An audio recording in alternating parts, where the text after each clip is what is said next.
Bonjour. Nous arrivons à la troisième et dernière section sur le Saint-Esprit. Nous avons vu qui il est et quelles sont ses fonctions. Maintenant, une question pratique. Comment vivre en harmonie avec lui au quotidien? D'abord, soyons clairs sur une vérité fondamentale. Le Saint-Esprit est en vous depuis le moment de votre conversion. Vous n'avez pas à aller le chercher. Vous n'avez pas à suivre des rituels particuliers pour le recevoir. Il est déjà là, résidant en vous, comme dans un temple. Paul écrit dans 1 Corinthiens 6, verset 19, ne savez-vous pas que votre corps est le temple du Saint-Esprit? C'est une image saisissante. L'Esprit de Dieu lui-même habite dans votre corps. Quel respect, quelle dignité, quelle responsabilité cela implique. La question n'est donc pas de recevoir le Saint-Esprit, mais de lui laisser la place pour qu'il opère pleinement dans votre vie. C'est une question d'espace, l'espace que vous lui laissez dans vos pensées, vos décisions et vos actions. Comment faire cela concrètement? Premièrement, cultiver une sensibilité à sa voix. Le Saint-Esprit parle. Il ne parle peut-être pas avec une voix audible, mais il parle dans votre conscience, dans la parole de Dieu, dans les conseils de personnes sages, dans les circonstances de la vie. Apprenez à reconnaître sa voix. Cela vient avec la pratique et l'intimité avec Dieu. Deuxièmement, obéissez promptement quand il vous donne une direction.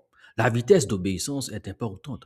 Quand vous ressentez la conviction de corriger quelque chose dans votre vie, ne remettez pas à demain. Quand vous sentez qu'il faut parler à quelqu'un, allez-y. L'obéissance prompte renforce votre sensibilité spirituelle. Troisièmement, ne contristez pas le Saint-Esprit. Paul nous dit dans Éphésiens 4, verset 30, n'attristez pas le Saint-Esprit de Dieu. Comment l'attristons-nous? Par l'amertume, la colère, les cris, les injures, la méchanceté, l'impureté morale. Toutes ces choses créent une distance entre vous et l'esprit. Quatrièmement, ne l'éteignez pas. Dans 1 Thessaloniciens 5, verset 19, Paul dit, n'éteignez pas l'esprit. L'éteindre, c'est résister systématiquement à son action dans votre vie, ignorer ses avertissements et supprimer délibérément sa voix. C'est un processus graduel qui peut conduire à une sécheresse spirituelle grave. Cinquièmement, permettez-lui de vous remplir en continu. L'expérience initiale de l'esprit lors de votre conversion n'est pas unique ni statique. Paul nous exhorte dans Éphésiens 5, verset 18, soyez remplis de l'esprit. C'est un impératif qui implique une action continuée. Soyez sans cesse remplis, continuellement remplis. Comment se remplit-on de l'esprit?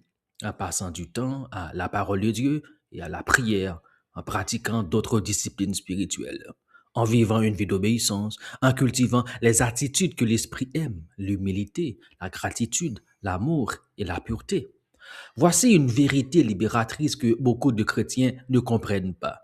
Vous n'êtes pas seul dans votre lutte contre le péché. Vous n'êtes pas seul face à vos difficultés. Vous n'êtes pas seul dans votre faiblesse.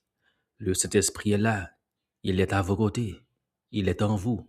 Il combat avec vous et pour vous. Quand vous êtes faible, il est votre force.